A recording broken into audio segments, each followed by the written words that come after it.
Bon, ça y est, j'ai sorti les polarisantes. C'est le début. Et oui, le début de quoi? Le début de la pêche à la truite. Salut à tous, j'espère que vous allez tous très bien. Pour ma part, ça va nickel. Aujourd'hui, une fois de plus, je suis tout seul. Joanna, elle aime pas parler de la truite, elle veut pas. Elle m'a dit non, mais toi, tu connais mieux. Je préfère que tu laisses parler, etc. Donc aujourd'hui, je serai votre hôte, entre guillemets. Mais voilà, on va parler de la pêche de la truite. Donc j'ai déjà fait quelques vidéos sur ça. Mais là, on va faire une vidéo de comment débuter facilement la pêche de la truite. Oui, c'est pas aisé à tout le monde. Il faut savoir que c'est une pêche assez spécifique, surtout en ruisseau. Donc là, vraiment, on va se cibler sur la pêche de la truite en ruisseau et en rivière de montagne et autres. Donc du coup, pour ceux qui sont déjà expérimentés, vous pouvez aussi rester sur cette vidéo là. Peut-être que voilà, je vais dire des choses que vous saviez peut-être pas, j'en sais rien. N'hésitez surtout pas aussi à me laisser des commentaires si j'oublie des choses, à partager aussi votre expérience. Même moi, j'en apprends tous les jours. Les vidéos que je fais sur ça sont ici faites par rapport à mon expérience de pêche. Il faut savoir que je pêche la truite depuis très jeune en toc. Et voilà, j'ai un peu pratiqué un petit peu toutes les pêches. Même la pêche à la mouche, oui, je me suis essayé. Je garantis qu'au bout de 2 sessions, j'ai vite arrêté, je comprenais rien. Bref, c'est un art aussi à apprendre, mais bon, voilà. En attendant, tu t'installes confortablement, tu prends des notes. Et c'est parti de comment débuter la pêche facilement de la truite.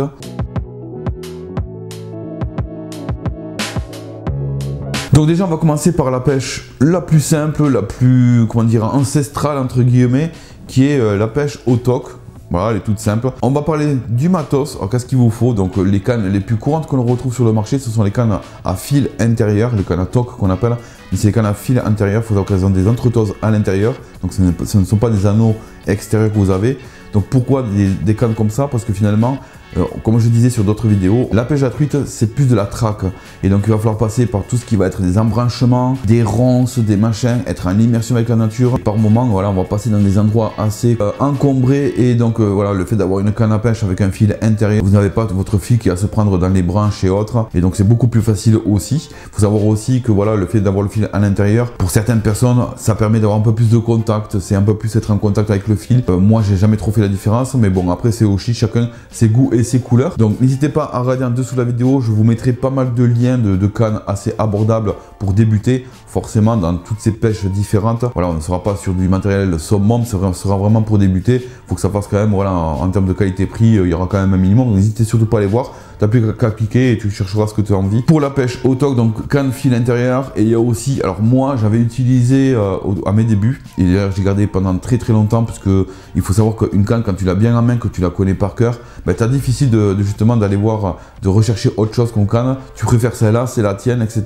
J'ai préféré partir sur une canne type anglaise, oui, voilà, les cannes qu'on pêche en anglaise, comme les pêcheurs au cou qui pêchent à l'anglaise. Mais en fait j'avais une vieille canne anglaise, si tu veux, qui me servait plus du tout à rien. Je me suis dit pourquoi pas pêcher avec celle-là, et forcément je m'y suis fait tellement que j'avais du mal. Alors les cannes anglaises, forcément c'est à anneaux extérieurs, donc tout ce que je vous ai dit par rapport à la canne à fil intérieur, les encombrements, voilà, c'était assez le bordel, mais j'arrivais pas à m'y faire sur une autre canne. Voilà, c'était ma canne, c'était celle-là et c'était pas une autre.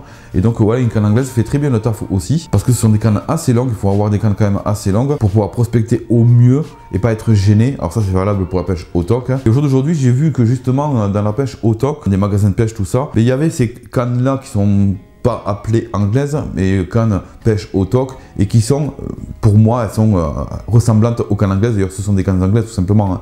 Mais voilà, si vous voulez, à vous de faire une différence, à vous de vous sentir bien aussi entre la canne à fil intérieur et la canne à anneaux. Donc ça peut être aussi une anglaise. Si vous avez une anglaise chez vous qui vous sert à rien, vraiment, je vous garantis, vous allez kiffer de pêcher avec. Donc en termes de matos aussi, qui est valable pour ces deux cannes là, à fil intérieur ou à fil extérieur, on va prendre des tout petits moulinets. Alors il existe différents modèles et versions, des anciens aussi, moulinets. Je vous mettrai quelques photos par-ci par-là sur les évolutions de moulinets qu'il y a eu pour la pêche au toc.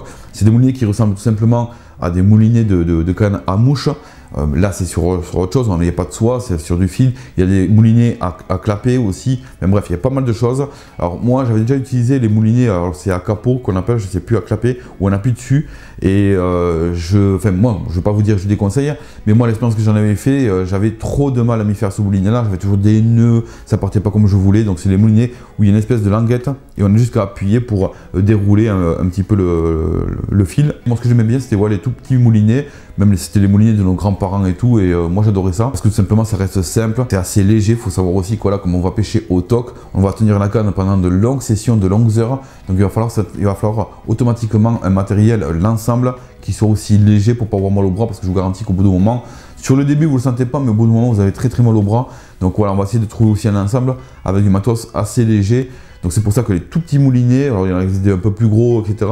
Mais c'est trouver le compromis vraiment de la légèreté et aussi voilà, du qualité, du prix, que ça fasse aussi quand même son taf. Donc ensuite aussi comment positionner son moulinet. Donc là j'ai pas encore le matériel pour vous le montrer en direct. Enfin j'ai le matériel mais il manque le moulinet. Les moulinets généralement pareil que les...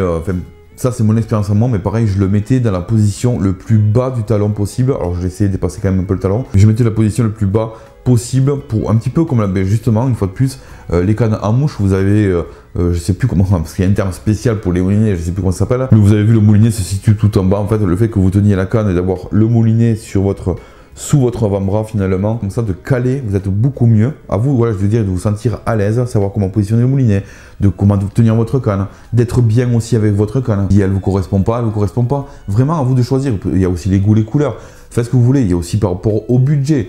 Donc il y a pas mal de choses qui vont rentrer en compte, mais vraiment essayez d'être en sorte voilà, le mieux possible pour pouvoir au mieux faire votre pêche. Donc une fois que vous avez votre matériel, ensuite la pêche au toc, c'est le fait de contrôler votre ligne, voilà, sur du courant, sur des cassures, etc. C'est vraiment de contrôler votre courant. C'est pour ça qu'on tient aussi la ligne avec l'autre main, de sentir tout ce qu'on peut sentir. On peut sentir les accros, on peut sentir vraiment les tocs de truites, de poissons qui vont partir. C'est grâce à ça, à cette sensibilité que l'on aura, où on contrôle la ligne de HKZ, notamment par rapport à la canne à pêche, par rapport au fait de comment vous allez vous tenir et d'avoir voilà, ce contrôle de ligne constant. Le montage reste assez basique et simple vraiment. Donc vous avez juste qu'à mettre des tout petits bouchons tout fins qu'on appelait à l'époque guide. Alors maintenant il existe plusieurs versions, on peut les faire aussi en stop float. Enfin voilà, il y a pas mal de versions différentes. Il y a aussi notamment Laurent Geoffrey qui avec ses versions la bouboule. Donc n'hésitez pas à aller voir aussi. Voilà, lui pêche au toc à la nymphe. C'est vraiment une tuerie. Donc n'hésitez surtout pas à aller voir. D'ailleurs on fera je pense une session avec Laurent Geoffrey. Pour certains qui le connaissent, voilà, vous verrez une vidéo avec Rotoufi chez lui-même. Tout simplement, le montage, ça reste basique. Alors moi, par rapport à mon expérience que j'ai fait, je vais vous la donner, c'est que je n'ai jamais pêché avec des bas de ligne. Voilà, tout simplement, je faisais un montage ultra simple, le guide de pêche. Je mettais directement l'hameçon en direct, voilà. Donc, alors, il faut savoir qu'au niveau fil, si vous vous posez la question, moi, je vais vous donner mon expérience. Je pêchais avec des fils ultra fins. Comme j'ai dit, c'est une pêche de prospection. Il faut être en immersion, il faut être vraiment en cohésion, dans la discrétion absolue. Et oui, il faut être discret, c'est comme ça. Et donc notamment, voilà, j'utilisais du fil qui était entre, et vous allez voir, vous allez être bluffé, hein, entre du 10 centièmes et 12 centièmes. J'utilisais jamais plus gros. Ensuite, je montais en direct sur l'hameçon à tige longue et j'utilisais des hameçons de 18. Et oui, des hameçons de 18. Donc on peut monter jusqu'au 14 en hameçon. Pour moi, 14, ça commençait à être assez gros, surtout par rapport aux appâts que j'utilisais pour la pêche au toc, puisque les appâts que j'utilise sont des appâts assez petits, donc forcément les hameçons, moins ils vont se voir, mieux ça sera. Et donc finalement, donc moi je vous conseille vraiment d'utiliser des hameçons, voilà, ni trop gros ni trop petits. Donc conseil entre 14 et 18, il faut pas avoir peur, je vous garantis 18, et j'ai fait de grosses truites avec, et je montais en direct comme ça, sans bas de ligne. Ensuite en plombage c'est pareil, tout dépendait de là où je pêchais, mais généralement un ruisseau assez moyen avec très peu de fond, pas mal de courant, des eaux cristallines. Il faut savoir que je mettais quelques petits plombs. Alors je partais du plus gros plan au plus petit. Alors je donnerai des détails sur une autre vidéo parce que là j'ai pas tout ce qu'il faut et je ferai le montage. Comme ça vous verrez mieux en détail. Je mettais généralement entre 3, 4, 5 plombs, vraiment en partant du plus gros au plus petit, mais vraiment des tout petits plombs. Attention, là, quand je dis au plus gros, c'est pas une olive, hein, c'est vraiment déjà, à partir de ce moment-là, on est déjà sur du petit. Voilà, ce qui va vous permettre de contrôler bien votre ligne pour justement ralentir sur des endroits où il y a un peu plus de courant, parce que le but du toc c'est de ralentir un petit peu tout en suivant quand même, que ça reste naturel. Voilà le montage que j'utilisais moi qui était le plus simple possible et qui va rester dans cette discrétion absolue. Du coup vous êtes en immersion totale avec votre pêche qui se situe pour la truite, et oui.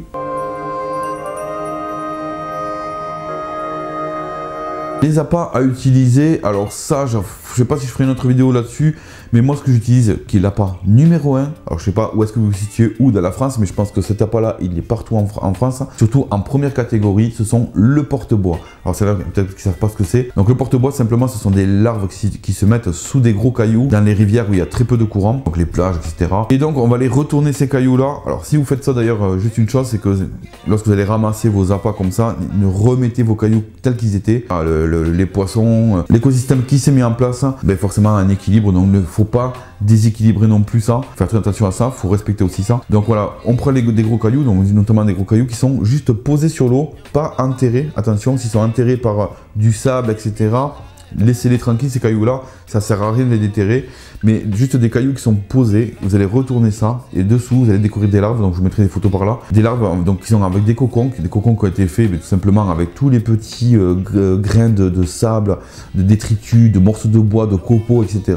Et à l'intérieur, on va se retrouver avec une larve. J'ai beaucoup pêché en cassant la larve, parce que généralement, c'est des larves qui sont d'une couleur jaune forte, ça peut être un peu blanchâtre, mais vraiment, ça attire la truite, c'est vraiment un bonbon pour elle, je vous garantis, c'est une vérité. Mais j'ai aussi utilisé, sans casser la coque, et utiliser directement comme ça, en échant directement la larve avec la coque, pour faire les trous d'eau, et j'étais bluffé, puisque finalement, ben, la truite mordait, mais oui, forcément, parce que dans la rivière, elle n'est pas là en train de trier, tu vois, la coque pour manger l'intérieur.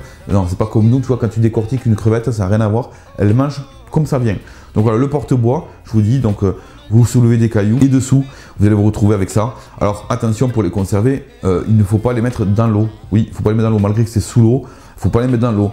Vous prenez une banane, un petit sac, donc tout ce qui va être toile de jute, du papier journal, quelque chose qui va rester humide. Et petite astuce aussi pour qu'elles aient les larves un peu plus de couleur, n'hésitez pas à mettre des petits copeaux ou des épluchures de carottes. Je vous garantis, ça raffole de ça les mange vraiment. Et ça va prendre aussi la couleur de la carotte, ça va les rendre beaucoup plus vives. Je vous garantis que les truites en sont friands.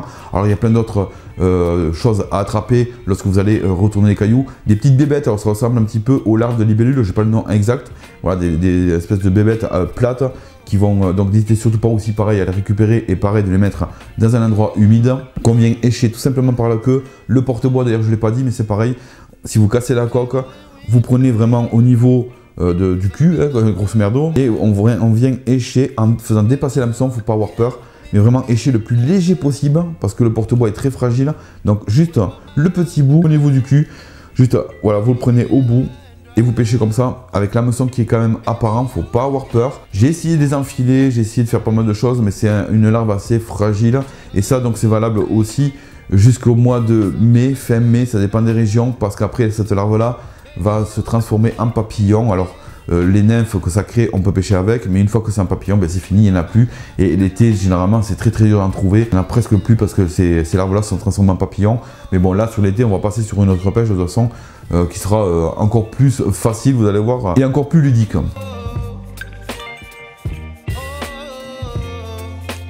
Et bien maintenant, il va falloir savoir où les pêcher ces truites.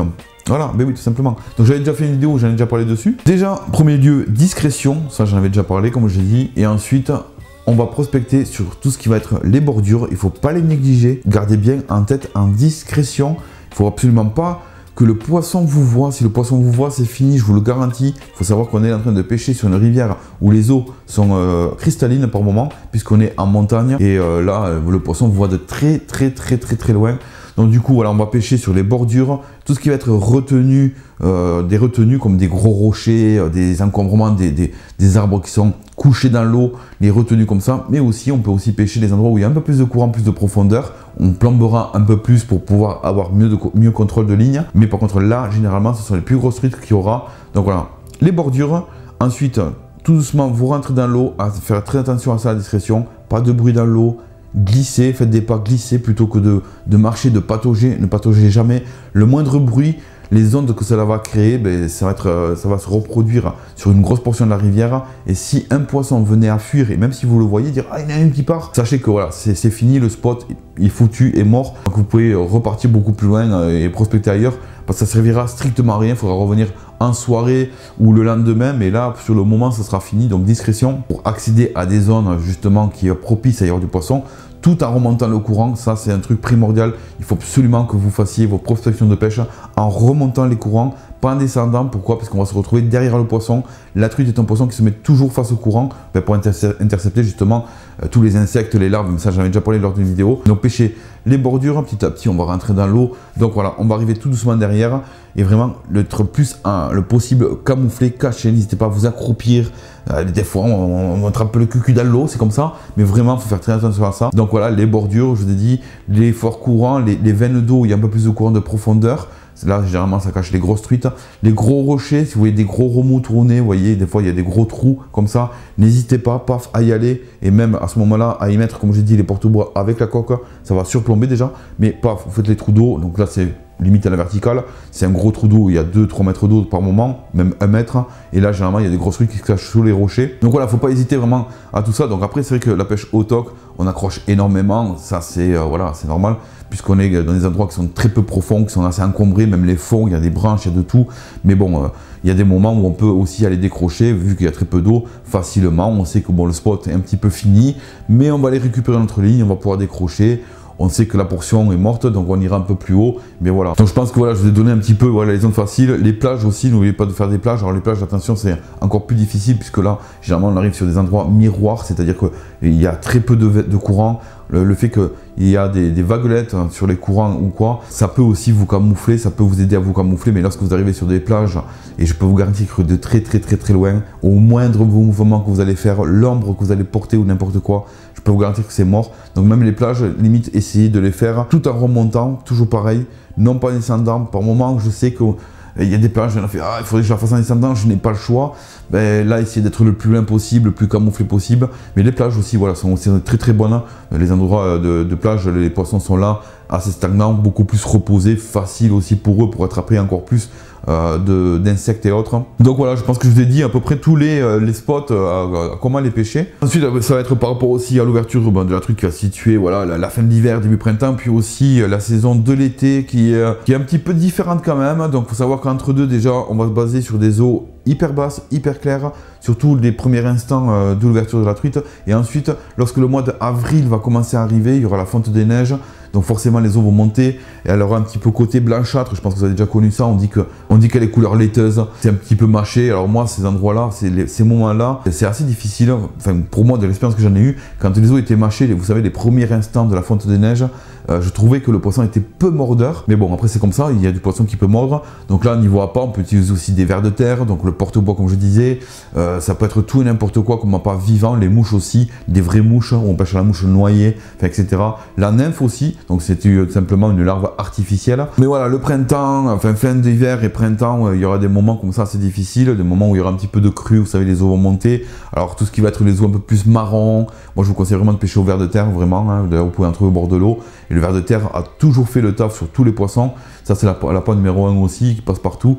Et quand vous avez un peu les eaux mâchées, comme ça un peu marron, vous savez, après un orage, une pluie, n'hésitez surtout pas aussi à pêcher au ver de terre, c'est un très bon appât. Et surtout sur les bordures, vous savez, il y a un peu plus de calme et autres, mais sur là on ne pêchera pas en période de crue en plein milieu, ça servira strictement à rien. Ensuite l'été, alors l'été, ben, forcément le concept est totalement différent. Généralement les rivières et ruisseaux de montagne sont très bas, on a connu canicule, donc vous savez ce que c'est. Il reste quelques endroits où il y a du courant, des retenues d'eau, etc. Et c'est vrai que l'été c'est un peu plus différent pour pas mal de choses. Il faut savoir aussi que il va y avoir beaucoup plus d'insectes en matinée, mais surtout en soirée. Et c'est là où il y aura plus de gobage de truites. Donc c'est la truite qui ira se nourrir plus à la surface plutôt qu'au début printemps, où là va se nourrir un peu plus d'appât qui va être entre deux eaux, etc. Là vraiment sur l'été, les soirées ce sont les meilleures, c'est là où il y a le plus grosses truites. Et là au niveau appât, vous pouvez chercher des sauterelles. Alors ça c'est assez ludique, mais ça c'est marrant parce que attraper des sauterelles dans un champ, je vous garantis que je vous mets au défi, je l'ai déjà fait. Il y a des boîtes spéciales pour les mettre dedans. Et c'est assez mort de rire parce que les gens me voient, qu'est-ce qu'il fait, il court partout le mec. C'est pour attraper, voilà. Donc les sauterelles, ça peut être des vraies mouches, des mouches d'asticots, etc. Mais aussi le porte-bois, vous pouvez quand même pêcher avec ça. Tout ce qui va être un peu plus flottant et on reste en pêchant au toc comme ça. Et là, ce que je vous conseille, c'est carrément d'enlever tous vos plombs. Voilà, ce que je fais moi, c'est que je pêche au plomb, c'est-à-dire que là, à ce moment-là, je suis un mix entre la pêche à la mouche et la pêche au toc. Je garde toujours mon contrôle, mon guide de visu, mais par contre, je vais prospecter plus, comme si je pêchais à la mouche sur des plages, sur des endroits avec très peu de courant, et je laisse faire tout simplement l'appât naturellement. Et par moment, vous allez voir, vous contrôlez votre guide, il est posé sur l'eau, il n'y a plus de contrôle de ligne tel qu'avec des plombs. Et en regardant votre guide, en posant des fois sur des gobes, tu dis, ah ça a gobé, paf, tu lances, tu es en discrétion. Et là, tu verras que tu vas avoir des gros gobages. Il faut savoir que en sauterelle, généralement, tu fais les plus grosses truites en fin de soirée. Là. Et en fin de soirée, en plein été, c'est les endroits où il y a les plus grosses farios. Et elles viennent manger comme ça à la surface, surtout quand tu vois une sauterelle. Et là, tu n'as même pas envoyé ton guide, il ne s'est même pas posé sur l'eau, que fou, ça part direct, contrôle, machin. Et vous ferez les meilleures pêches.